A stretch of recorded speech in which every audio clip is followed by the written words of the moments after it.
Good morning students. Class जो 10 है उसमें आज का टॉपिक है समन्वय एवं नियंत्रण। ये लेसन 2 शुरू हो रहा है आपका।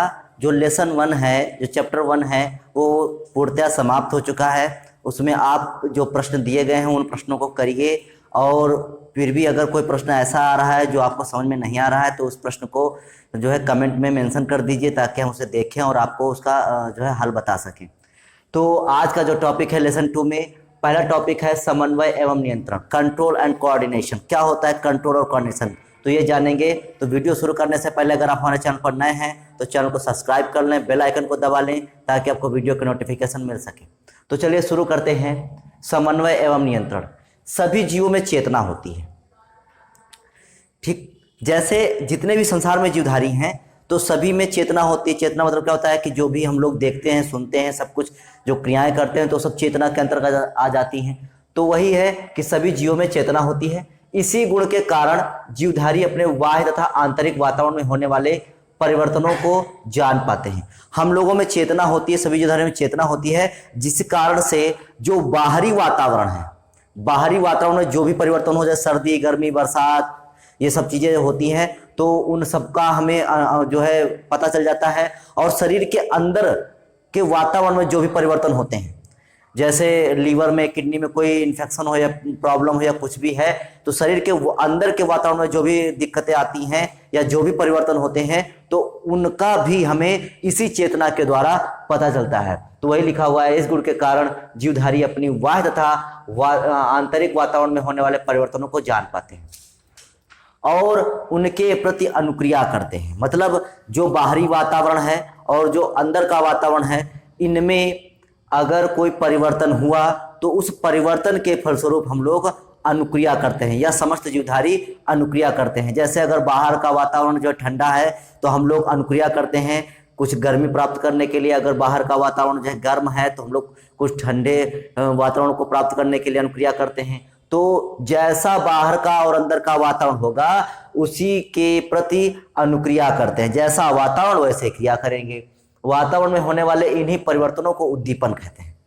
तो वातावरण में जो भी ये परिवर्तन होते हैं उनको क्या कहा जाता है? उद्दीपन कहा जाता है। जैसे जब सर्दी पड़ती है तो सर्दी के प्रति जो सर्दी क्या है, हम लोगों के लिए एक उद्दीपन है, और उस उद्दीपन के प्रति हम लोग क्या करते हैं? अनुक्रिया करते हैं। तो और उद्दीपन के प्रति की गई क्रिया को अनुक्रिया रिस्पॉन्स कहते हैं। जो उद्दीपन है, जैसे कोई वातावरण में परिवर्तन हुआ, जैसे गर्मी पड़ने लगी, तो उस गर्मी हमारे लिए क्या है? गर्मी हमारे लिए क्या होगी? उद्दीपन होगी। जो वातावरण में गर्मी होगी वो क्या होगी? हमारे लिए उद्दीपन होगी। और उस उद्दीपन मतलब उस जैसे गर्मी से अगर हम लोग बचते हैं तो उसके लिए कोई क्रिया करते हैं, तो उस उद्दीपन के प्रति की गई क्रिया को क्या कहते हैं? रिस्पॉन्स, प्रतिक्रिया, अनुक्रिया कहते हैं। ठीक, तो जो वातावरण में परिवर्तन होता है उसे क्या कहते हैं? उद्दीपन। और उसके प्रति हम लोग जो अनुक्रिया प्रदर्शित करते हैं उसे क्या कहते हैं? रिस्पॉन्स, अनुक्रिया कहते हैं। तो जीवों में बाह्य व भीतरी वातावरण के बीच संतुलन बनाए रखने की क्षमता को नियंत्रण या होमियोस्टेसिस कहते हैं। जैसे बाहर का वातावरण ठंडा है और अंदर का वातावरण अगर ठंडा हो जाएगा तो जो है हमारा शरीर उसको एडजस्ट नहीं कर पाएगा और इससे जीवधारी की मृत्यु हो सकती है। जैसा बाहर का वातावरण है वैसा ही अंदर का वातावरण होना चाहिए। मतलब बाहर का वातावरण और अंदर का वातावरण, मतलब भीतरी और बाह्य दोनों वातावरण में कैसा होना चाहिए? समानता होनी चाहिए। भीतरी और बाह्य वातावरण कैसा होना चाहिए? दोनों में समानता होनी चाहिए, दोनों में संतुलन होना चाहिए। दोनों में क्या होना चाहिए? संतुलन होना चाहिए। और जो संतुलन बनाए रखने की क्रिया है, बाहरी वातावरण और अंदर के वातावरण में जो संतुलन बनाए रखने की क्रिया है उसको कहते हैं होमियोस्टेसिस। होमियोस्टेसिस एक छोटा सा शब्द है लेकिन इसका अर्थ बहुत ही विस्तृत है, बहुत ही बड़ा है। अभी आपको बताएंगे होमियोस्टेसिस क्या होता है। ठीक, तथा सामान्य स्थिति बनाए रखने की क्रिया को समन्वय कहते हैं। मतलब बाहर के वातावरण और अंदर के वातावरण दोनों में क्या रखना है?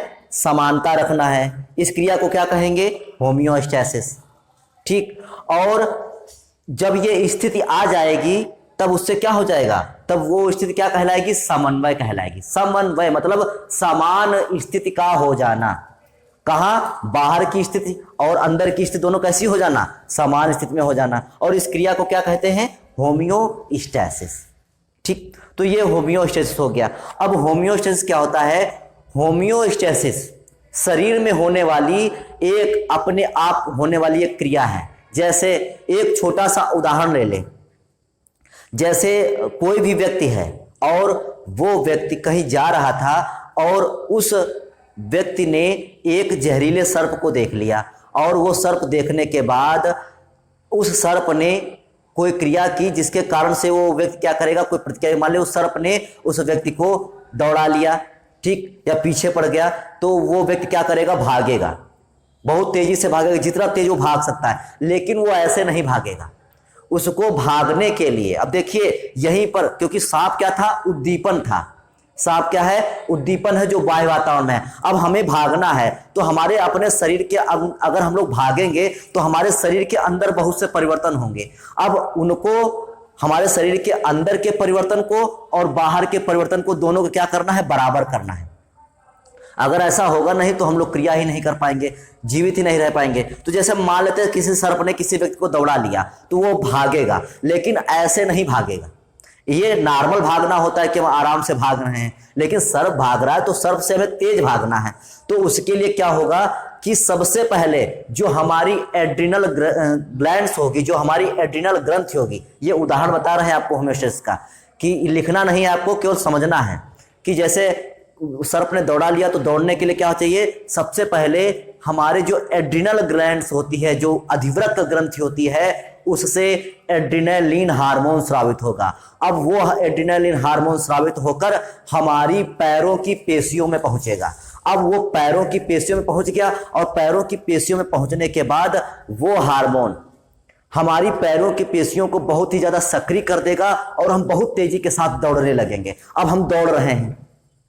अब ये बात हमको पता है कि जब हम दौड़ेंगे तो हमारे शरीर को क्या चाहिए, ऊर्जा चाहिए, क्योंकि जब ऊर्जा ही नहीं होगी तो दौड़ कहां से पाएंगे। तो हमारे शरीर में ऊर्जा होनी चाहिए। तो ऊर्जा क्या कैसे मिलेगी हमें, तो हम लोगों को पता है कि हम लोगों के शरीर में ग्लूकोज जो होता है ग्लाइकोजन के रूप में संचित होता है।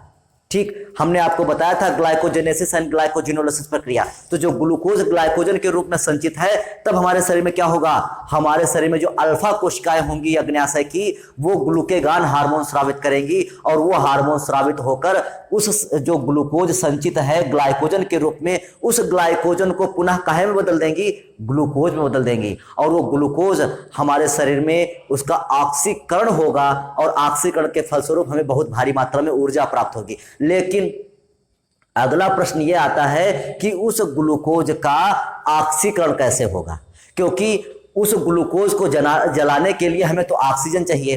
तो अब हमें ज्यादा मात्रा में ऑक्सीजन चाहिए होगी, तब क्या होगा, हमारे जो फेफड़े होंगे वो फेफड़े भारी मात्रा में वायुमंडल से ऑक्सीजन ग्रहण करने के लिए बहुत तेजी से फूलेंगे, पिचकेंगे, मतलब फेफड़ों की क्रियाविधि बढ़ जाएगी, जिस कारण से क्या होगा, हम लोग बहुत तेजी के साथ अंदर ऑक्सीजन लेंगे और बहुत तेजी के साथ कार्बन डाइऑक्साइड छोड़ेंगे। ये क्रिया क्या कहलाएगी, इसको हफना बोलते हैं, नहीं बोलते हफ गए हैं, मतलब हाफना बोलते हैं। तो क्या होगा कि ऑक्सीजन जल्दी जल्दी जाएगी शरीर के अंदर और ग्लूकोज जल्दी जल्दी से जलेगा, ऑक्सीकरण होगा उसका, और ऑक्सीकरण के फलस्वरूप क्या बनेगा, CO2 बनेगी। CO2 को वायु वातावरण में डाल देंगे। अब इससे क्या होगा, ऑक्सीजन जब ग्लूकोज को जलाएगी तो उससे ऊर्जा मुक्त हो जाएगी। वो ऊर्जा हम लोगों को भागने में सहायता करेगी।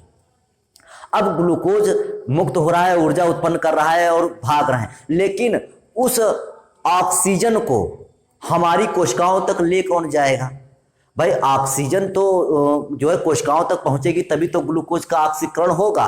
तो अब हमारा जो हार्ट है, अब ऑक्सीजन को ले कौन जाता है, ब्लड ले जाता है। तो अब जो हमारा हार्ट है वो हार्ट बहुत तेजी के साथ पंप करना शुरू कर देगा।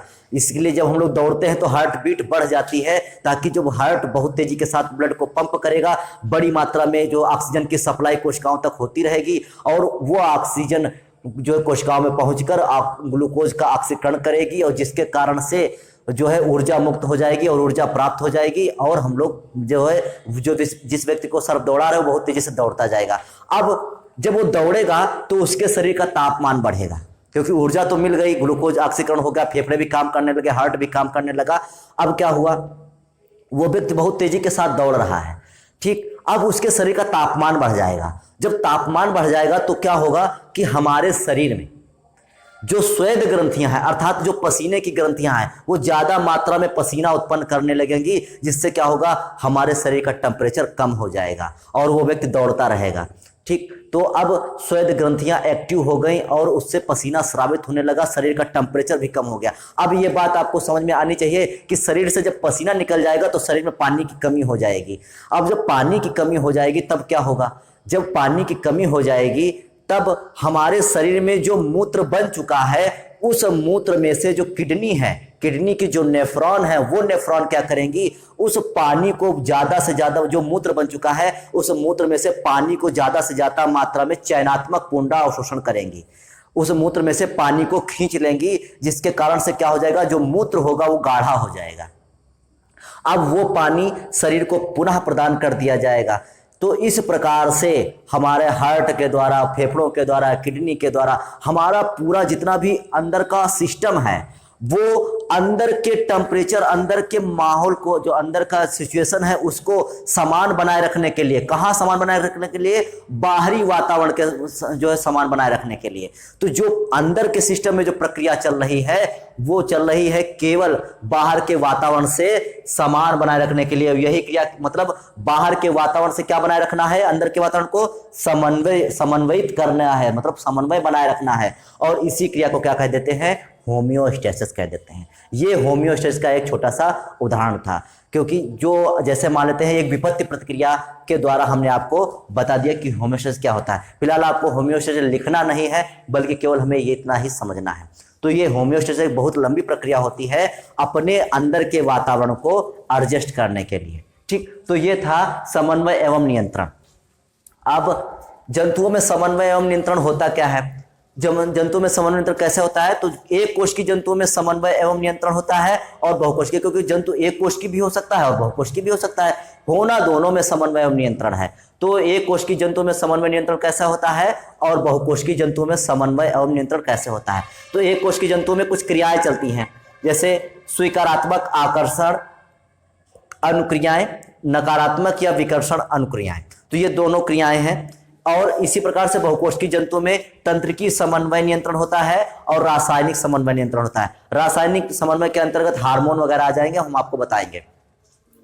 तो ये दोनों क्रियाएं हैं। कल हम आपको ये पूरा टॉपिक बता देंगे, एक कोश की जंतुओं में समन्वय और नियंत्रण कैसे होता है, और जो नेक्स्ट टॉपिक बनाएंगे उसमें हम बहुकोश की जंतुओं में समन्वय और नियंत्रण बताएंगे। तो कल जो नेक्स्ट वीडियो बनाएंगे तो उससे रिलेटेड होगा। तो आज के लिए बस इतना ही। उम्मीद है कि आपको समझ में आया होगा। और जो होम्योस्टेसिस का जो उदाहरण बताया है वो आपको लिखना नहीं बल्कि केवल समझाने के लिए बताया है कि होम्योस्टेसिस होती कैसे है। एक छोटा सा उदाहरण लेकर बताया था, ठीक, विपत्ति प्रतिक्रिया का। तो ये केवल टॉपिक आपको लिखना है, समझ लेना है। और आज के लिए बस इतना ही। कल फिर मिलेंगे एक नेक्स्ट वीडियो के साथ। तब तक के लिए धन्यवाद।